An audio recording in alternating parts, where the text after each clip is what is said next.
ஸ்ரீமதி ராமானுஜாய நமக. ஸ்ரீமதி நிகமாந்த மகா தேசிகாய நமக. எல்லோருக்கும் நமஸ்காரம். நம்ம இந்த வீடியோ செஷனில் நாச்சியார் திருமொழியில் 14வது பதிகம் பட்டி மேய்ந்து அப்படின்னு ஆரம்பிக்கிற அந்த பாசுரத்தில் பிருந்தாவனத்தில் கண்ணனை பார்த்தோம் அவள் தோழிகள்லாம் சொல்கிறா. நாச்சியார் கேட்குறா, எங்கே பார்த்தீங்கன்றா பிருந்தாவனத்தில் பார்த்தோன்றா. இது வரைக்கும் நம்ம 8 பாசுரங்களை பார்த்துட்டோம். இன்றைக்கி நம்ம 9வது பாசுரத்தை பார்க்கலாம். நாட்டை படையென்று அயன் முதலா தந்த நளிர்மா மலர் உந்தி வீட்டை பண்ணி விளையாடும் விமலன் தன்னை கண்டீரே. காட்டை நாடி தேனுகனும் களிரும் புல்லும் உடன் மடிய வேட்டையாடி வருவானை பிருந்தாவனத்தைக் கண்டோமே.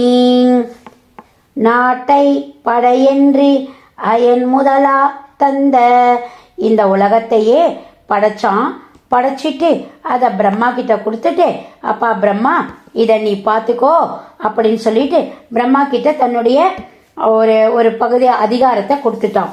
நளிர்மா மலர் உந்தி, அந்த குளிர்ந்த பெரிய தாமரை மலரை தன்னுடைய நாபிக்கமலத்திலே கொண்ட அந்த பிரம்மா கிட்ட இந்த நாட்டை படைச்சி அதுக்கு வேண்டிய அதிகாரத்தையும் கொடுத்துட்டான். வீட்டை பண்ணி விளையாடும், அவன் வீடுனா நம்மளுடைய உயிர்கள் கூட அவன் விளையாடிட்டு இருக்கான். நம்மளுடைய ஆத்மா கூட அவன் ஆத்மார்த்தமா இருக்கிறதால தான் வீட்டை பண்ணி விளையாடும். ஒவ்வொரு ஆத்மாக்கும் அவன் அணுக்கமானவன். அதனால தான் வீட்டை பண்ணி விளையாடும் விமலன் தன்னை கண்டீரே. விமலன் பரிசுத்தமானவன், குறையே ஒன்றும் இல்லாதவன். அவனை எங்கேயாவது பார்த்தீங்களா? அந்த குறையொன்றும் இல்லாத விமலனை எங்கேயாவது பார்த்தீங்களா? அவன் எப்படிப்பட்டவன் தெரியுமா? தன்னுடைய நாபிக்கமத்திலிருந்து பிரம்மாவை உருவாக்கி அந்த பிரம்மா கிட்டிருந்து நாட்டையை உருவாக்கி அந்த நாட்டை அவன்கிட்ட கொடுத்துட்டு அந்த ஆன்மாக்களை கூட அணுக்கமாக இருக்கிற அந்த வீட்டை கட்டி விளையாடும் தொழிலை செய்யும் அந்த பரிசுத்தனான எங்கேயாவது பார்த்தீங்களா? காட்டை நாடி தேனுகனும், தேனுகாசுரன்ற ஒரு அசுரன். அந்த தேனுகாசுரன் என்ன பண்ணுறான், இந்த பலராமன் கிருஷ்ணர் கண்ணன் இவாளெல்லாம் விளையாடிட்டு இருக்கும் பொழுது தேனுகாசுரன் அந்த காட்டில் ஒரு ஓரமாக இருக்கான். இவாளெல்லாம் அந்த பழங்களை பறித்து சாப்பிட்றான். அந்த காட்டில் தான் இந்த தேனுகாசுரன் இருக்கான். என்ன கேட்காம யார் இந்த பழங்களை சாப்பிட்றீங்க? ஓ பலராமன் தானா அப்படின்னு சொல்லிட்டு அந்த பலராமனை வதம் செய்யறதுக்கு போகிறான். உடனே பலராமன் என்ன பண்ணுறான், தன்னுடைய அதாவது யார் தோத்தாலோ அவ கூட சின்ன பையன் மாதிரி அவனை மறைஞ்சு அவ கூட விளையாடிட்டு இருக்கான்.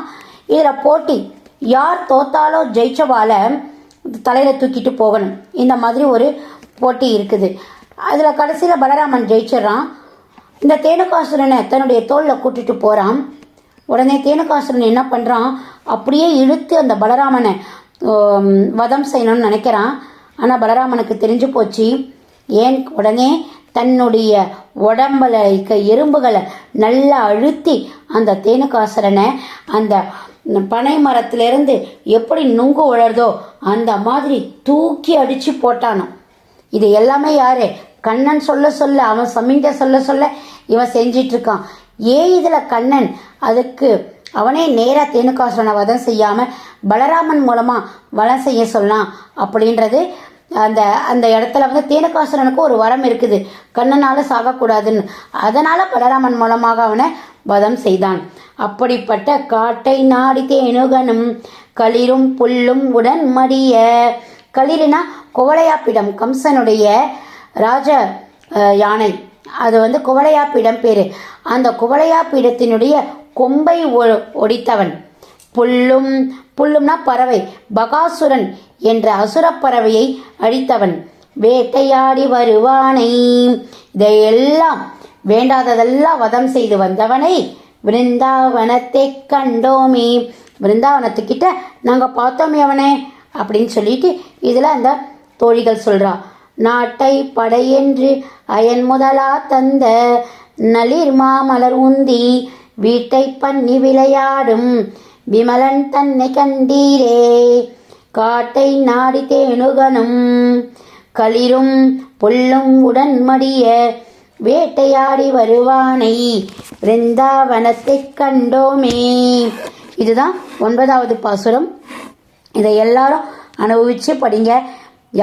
அதாவது பகைவர்களை வதம் செய்வான், நல்லவர்களுக்கு அருள் செய்வான். இதுதான் இந்த சரணாகதியின் தத்துவம். அதனால் இதை நம்ம சொல்ல சொல்ல சொல்ல பெருமாளுக்கு நம்ம ரொம்ப நெருக்கமானவளாக ஆயிடுவோம். நன்றி, வணக்கம். மாலதி ராகவன், காஞ்சிபுரம்.